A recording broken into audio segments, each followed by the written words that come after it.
Your brother, your friend, your dietitian back again for another installment in spirit, nutrition. A few things that I've learned about abundance. Let's get it popping. The first thing that I've learned about abundance is a state of mind. It is a state of consciousness. It's a mindset above anything else.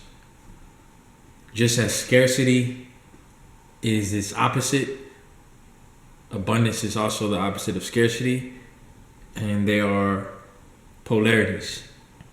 But they both represent states of mind. They both represent a level of consciousness. So you can have the poverty consciousness or scarcity mentality, or you can have the abundance mentality and abundance consciousness. And the first thing I learned about abundance is that it's free. The abundance consciousness is free.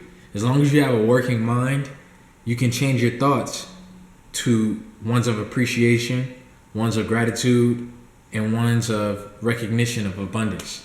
So you can recognize all the abundance that's already around you. You can recognize all the abundance that's already within you, all the potential that you have, the talents, the attributes, the characteristics that are positive, beneficial to humanity, that can help change the world, that can help change your neighbor, that can help change your brother, that can help out yourself and your community. But the first thing I learned about abundance was that the abundance consciousness is free. To be able to have the eye of abundance and see and recognize abundance around you, it costs nothing. It doesn't cost you anything. So anyone can have the abundance mind state. Instead of always seeing the limitations, the scarcity, all you have to do is switch your mind over to the abundance consciousness. So instead of saying, I can do something, you say, how can I do something? Instead of saying, I don't have enough, say, I have more than enough. It's going to be replaced. I have faith. That's the first thing I learned about abundance, is that it's a state of mind, and the state of mind is free. The next thing I learned about abundance is that abundance manifests itself in many different forms.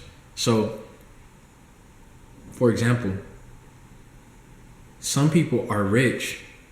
I should say this. Some people are so poor, all they have is money. There's a saying, then there's a statement like that some people are so poor, all they have is money. There's different ways of being abundant. There's different ways of having an abundant life. Having positive, healthy thoughts in abundance, as opposed to being depressed and having low self-esteem and a poor self-image. If you have strong, positive mental attitudes and strong, healthy thoughts, that's a form of abundance.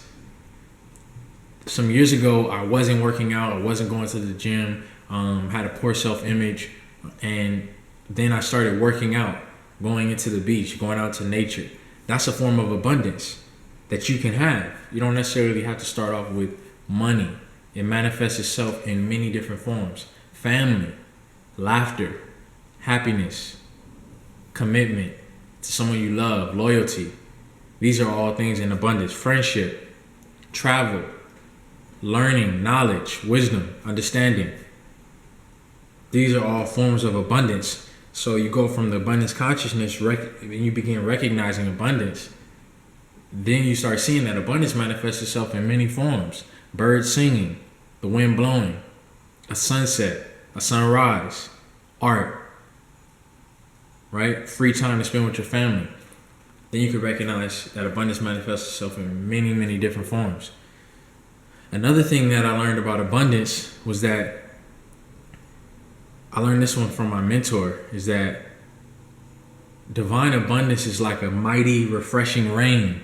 My mentor, Yogananda, Paramhansa Yogananda Ji, said this, is that divine abundance is like a mighty, refreshing rain, and it pours down on everyone equally.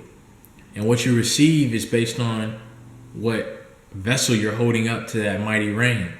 So if you have a limited consciousness, a poverty consciousness, you're going to hold up a little tin can because that's all you believe you're worthy of, right? And he said, are you holding up a tin can? Are you holding up a big vase? Or do you have a huge vessel that can capture gallons and tons of the divine abundance, the divine refreshing rain? And he said, is your vessel defective? Do you have to repair it? Are there holes in it?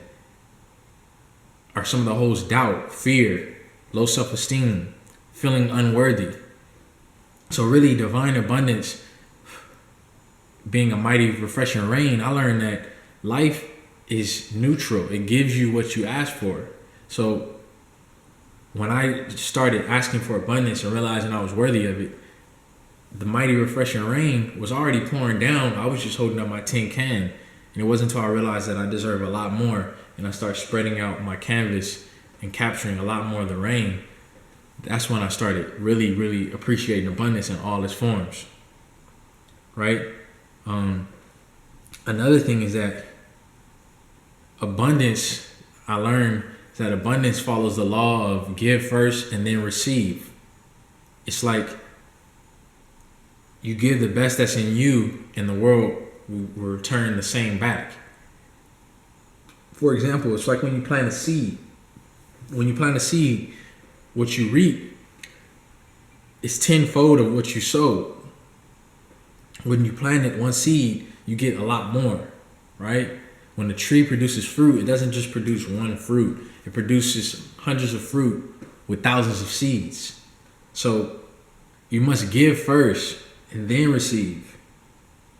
The man who wants abundance but gives no services, offers nothing to the world or to his brethren, to his family, humanity, who doesn't work, overtime or get creative, start his own business, who doesn't go the extra mile and try harder. How could you expect abundance in the form of monetary gain without giving something first? So I had to learn, and I learned that abundance comes from offering something first, giving first, and then you receive. Another thing I learned about abundance is that abundance and scarcity can't exist on the same level. When you have thoughts of scarcity, when you hold on to the little peanuts that you're getting out of fear of losing the peanuts. So your avalanche of abundance can't come in if you're holding on to the peanuts thinking that that's all you're going to have. That's a scarcity mindset. It's like in a relationship, being in a relationship with the boss, with the employer, with the woman, with the man, with the church, with the religion, with the country, with the language that's not giving you enough, that's not giving you what you truly deserve, but out of fear of not having anything, they say, loneliness is worse than being with someone that's abusive. That's what some people believe. But really, out of fear of losing the little that they have, they cheat themselves of the great abundance that's theirs, that's their birthright. And that leads to the next thing, is that once you let go of the things that you're not, the scarcity mindset, and let go of the little peanuts that you're holding, then that's when you get blessed. Because then you get the avalanche of abundance.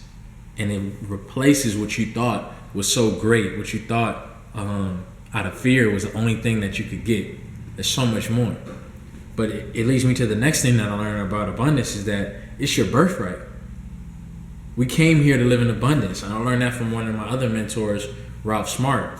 He has a YouTube channel that's blowing up. It's called Infinite Waters. I remember when he had way less YouTube subscribers. Now he has over 500,000 YouTube subscribers. It's crazy how much the internet is kind of building. But he said that it's our right to live in abundance. People like to make you feel bad because you're living in abundance, or you're concerned about the wealth mind state. Pay them no mind, because they're short-sighted. They have a lower level of understanding. It's not just about money. It's not just about that. It's about happiness and abundance, positive relationships, health, being able to bless other people.